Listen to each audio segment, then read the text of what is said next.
The Hebrew University was founded by Albert Einstein. It was his dream. The message was humanitarian responsibility, thinking for the next generation, responsibility for science, and bringing the best of science to the world. For somebody to allow himself to dare and to challenge, the whole establishment of science, what does it mean to us today? We realize that, we have a tremendous opportunity with the centennial of Albert Einstein's theory of relativity. What can we do to celebrate and further Einstein's legacy? The Einstein Legacy Project is actually a cluster of projects, each one of them being thought and created individually. The projects include the Genius Book, a 3D publishing milestone that will showcase the collective vision of the greatest thinkers, artists, and icons of our time.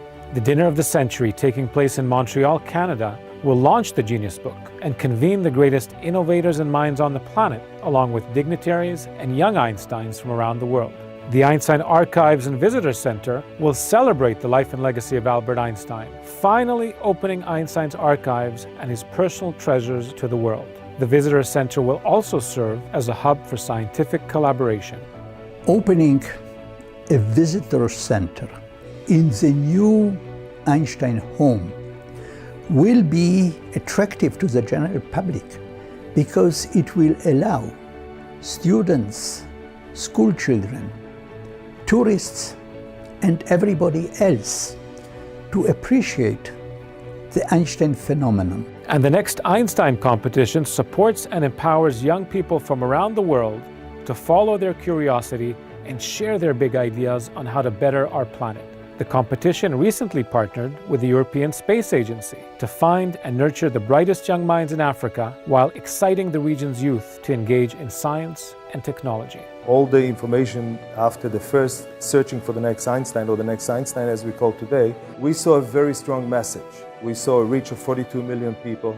We saw Facebook page with 17 million. We saw 2,000 ideas from 37 different countries. How many Einsteins or potential Einsteins are out there in villages in Africa or in Asia or in India that don't have a great education? They don't have the resources, they don't have labs, they don't have the kind of opportunities that most people have. The idea that anybody from any socioeconomic background, no matter how underprivileged somebody might be or how challenged somebody might be in some respects, that they can overcome those challenges by simply submitting the next great idea, that is very inspirational. I think the focus on girls in the Einstein Legacy Project is tremendously important. It's something that I think Einstein himself would have been fully on board with, knowing kind of where he came from and who he was. But I also think it is not just about kind of a reflection of where we are in the world, but it's also a reflection of where the world needs to be. Creativity can only happen when you have different elements to it. So being able to connect these different cultures and different individuals, we're able to foster creativity and innovation much faster. And I think that's the kind of vision and the kind of legacy that I'm sure Einstein was hoping to further and entrust Hebrew University with. The DNA of Einstein is the Hebrew University. So the mission of our university, says Einstein, in his words 90 years ago, is to be the one who fills the needs of the world, the serious reflection of science, and to be of inspiration to the world, and we try to follow his way.